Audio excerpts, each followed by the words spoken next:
पप्पू शिलाजीत को, जो कि ओयो में एक लड़की के साथ धमा चौकड़ी मचाने आया हुआ था।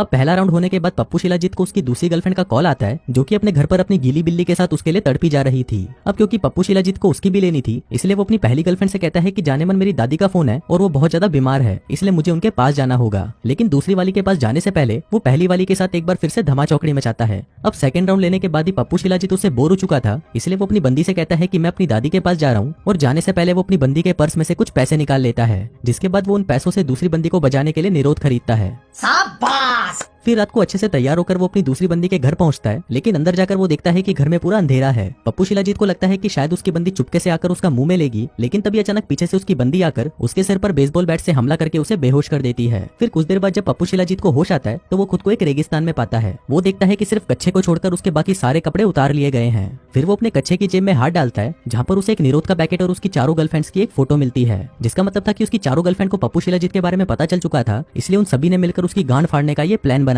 अब ये देखकर पप्पू शिलाजीत गुस्से से पागल हो जाता है, जिसके बाद वो उस रेगिस्तान में इधर उधर घूमकर वहाँ से बाहर निकलने का रास्ता ढूंढने लगता है, लेकिन काफी कोशिशों के बाद भी उसे बाहर का रास्ता नहीं मिलता। अब काफी देर ऐसे ही घूमने से उसे हेलुसिनेशन होने लगता है, जिसकी वजह से वो रेत को ही पानी समझकर पीने लगता है। इसी दौरान उसके पास कुछ लड़कियों का एक ग्रुप आता है, जिसके लीडर का नाम होता है चंडाल चूची। अब वो सभी पप्पू शिलाजीत को जिस तरह घूर रही होती हैं, उसको देखकर उसे लगता है कि शायद वो उससे अपनी पिंकी पिटवाना चाहती हैं। इसलिए पप्पू शिलाजीत चंडाल चूची के पास आता है और उसे कहता है कि ये मुंह से अपना कपड़ा उतार और जल्दी से आकर मेरा मुंह में ले। अब ये देखकर वहीं पास में खड़ी एक लड़की पप्पू शिलाजीत के सर पर भाला मारकर उसे बेहोश कर देती है, जिसके बाद वो सभी लड़कियां पप्पू शिलाजीत को बांधकर अपने गांव ले जाती हैं। हम देखते हैं कि वो औरतें जिस गांव में रहती थी उस गांव का नाम चूची गांव था, और इस गांव में रहने वाली सभी औरतें ही थीं। यहाँ पर आदमियों को गुलामों की तरह रखा जाता था और औरतें उन पर हुक्म चलाती थी। आदमी यहाँ पर औरतों की सेवा किया करते थे और रात को उन्हें संतुष्ट किया करते थे, लेकिन अगर कोई भी आदमी उन्हें संतुष्ट नहीं कर पाता था तो ये औरतें उन्हें मारकर खा जाती थी। फिर गाँव में ले जाकर पप्पू शिलाजीत को बाकी आदमियों की तरह एक पिंजरे के अंदर कैद कर दिया जाता है। अब ऐसे ही कुछ दिन बीत जाते हैं और फिर एक दिन पप्पू शिलाजीत के पास घोचूलाल नाम का एक आदमी आता है और वो उसे बताता है कि मैं एक साइंटिस्ट था और मैं यहाँ पर अपनी टीम के साथ इन लड़कियों पर रिसर्च करने आया था।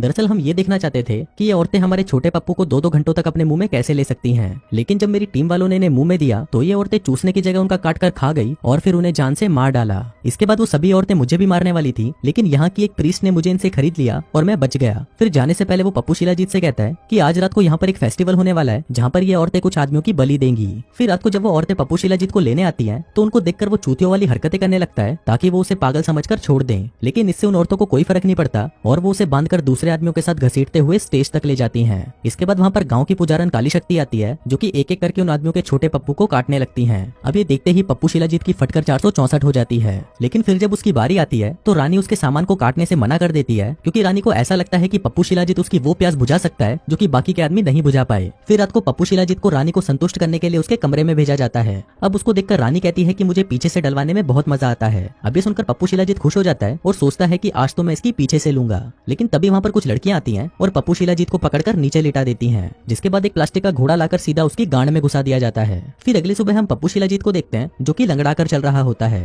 अब उसकी ऐसी हालत देखकर घोचूलाल को उस पर तरस आ जाता है और वो उसे अपनी मालकिन के पास उसका फ्यूचर देखने के लिए ले जाता है। अब पप्पू शिलाजीत को देखकर वो औरत कहती है कि अगर तुम 3 महीने के अंदर महारानी को प्रेग्नेंट नहीं कर पाते तो तुम्हें जान से मार दिया जाएगा, लेकिन अगर तुम उसे प्रेग्नेंट कर देते हो तो भी तुम बचोगे नहीं, तुम्हें फिर भी जान से मार दिया जाएगा। अब बेचारे पप्पू शिलाजीत के पास कोई रास्ता नहीं बचा था, क्योंकि दोनों ही सिचुएशंस में उसकी मौत पक्की थी। फिर इसके बाद पप्पू शिलाजीत को पता चलता है कि इस गांव के आदमियों की हालत इतनी बुरी है कि कुछ सड़ी हुई सब्जियों के बदले उन आदमियों का सौदा कर दिया जाता है। अब आदमियों के साथ होने वाले ऐसे बर्ताव को देखकर पप्पू शिलाजीत घोचूलाल के साथ वहाँ से भागने का प्लान बनाता है। वो उसे कहता है कि अगर हमें यहाँ से निकलना है तो हमें कैसे भी करके इन औरतों का विश्वास जीतना होगा। अब अपना पप्पू शिलाजीत तो दिखने में काफी हैंडसम था, इसलिए उसे विश्वास था कि वो इस काम में जरूर सफल हो जाएंगे। वहीं दूसरी तरफ रानी की सेनापति आकर रानी से कहती है कि हमारे दुश्मन झाटू कबीले की सेना हमारी तरफ बढ़ती जा रही है। अब ये सुनकर रानी उसे कहती है कि गांव के बॉर्डर पर सभी लड़कियों को तैनात कर दो और अगर दुश्मन कबीले में से कोई भी हमारे गांव में आता है तो उन सभी की झांटों में आग लगा दो। फिर रात को हम पप्पू शिलाजीत को देखते हैं जो कि महारानी को इंप्रेस करने के लिए उसकी सेवा करने का नाटक करने लगता है। अब महारानी को उसकी सेवा से चरम सुख की प्राप्ति मिल रही थी, जिसका फायदा उठाते हुए वो महारानी से कहता है कि हमें अपने गाँव में एक ब्यूटी पार्लर खोलना चाहिए ताकि यहाँ की औरतें और भी ज्यादा सुंदर बन सकें।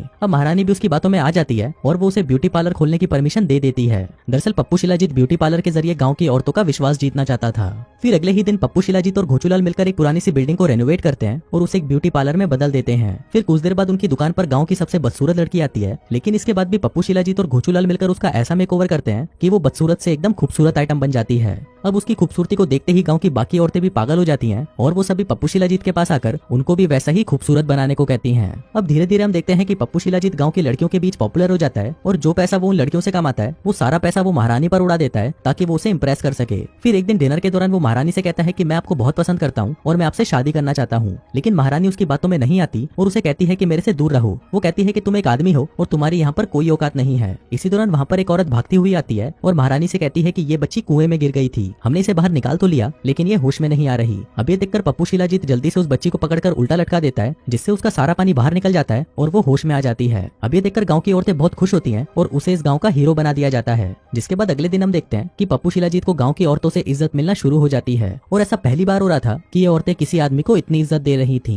फिर एक दिन जब महारानी अपनी औरतों से बातें कर रही थी तभी वहाँ पर सेनापति आती है और महारानी से कहती है कि झाटू कबीले के लोग हमारे बहुत नजदीक पहुंच चुके हैं। अभी सुनकर महारानी और बाकी के लोग मिलकर उस कबीले को रोकने के लिए बॉर्डर की तरफ निकल जाते हैं। वहीं दूसरी तरफ हम झाटू कबीले को देखते हैं जिसके आदमी आपस में ही लड़कर एक दूसरे को खत्म कर रहे थे। उधर पप्पू शिलाजीत और घोचूलाल मिलकर ये प्लान बनाते हैं कि कल जब ये दोनों कबीले आपस में लड़ रहे होंगे तभी हम चुपके से यहाँ से निकल जाएंगे। फिर अगले दिन जब महारानी अपनी सेना के साथ दुश्मन को मारने के लिए बॉर्डर पर जा रही होती है तभी दुश्मन सेना पहाड़ पर से उन पर हमला कर देती है जिससे महारानी के बहुत सारे सिपाही मारे जाते हैं और जो बच जाते हैं वो वापस गांव की तरफ भाग जाते हैं। उधर पप्पू शिलाजीत और महारानी भागकर एक पहाड़ी के नीचे छिप जाते हैं। फिर कुछ देर तक बातें करने के बाद वो लोग देखते हैं कि वहाँ पर बहुत सारे जुगनू आ जाते हैं। अब यहाँ पर पप्पू शिलाजीत और महारानी एक दूसरे को प्यार करने लगे थे जिसके बाद वो दोनों वहीं पर ही मजदूरी करना शुरू कर देते हैं। फिर अगली सुबह जब वो दोनों गाँव में वापस लौटते हैं तो वो देखते हैं कि गाँव के सभी लोग बीमार पड़ चुके हैं क्योंकि उन्होंने कुएं का पानी पी लिया था जिसको दुश्मन सेना के लोगों ने जहरीला बना दिया था। इसी दौरान वहाँ पर घोचूलाल आता है और पप्पू शिलाजीत से कहता है कि भोसड़ी के तू रात को यहाँ से भागा क्यों नहीं। अब ये सुनते ही महारानी को लगता है कि वो उनके साथ गद्दारी कर रहा है इसलिए वो उन दोनों को पकड़ लेते हैं, लेकिन फिर महारानी उसे मारने की बजाय उन दोनों को गांव से बाहर छोड़ देती है।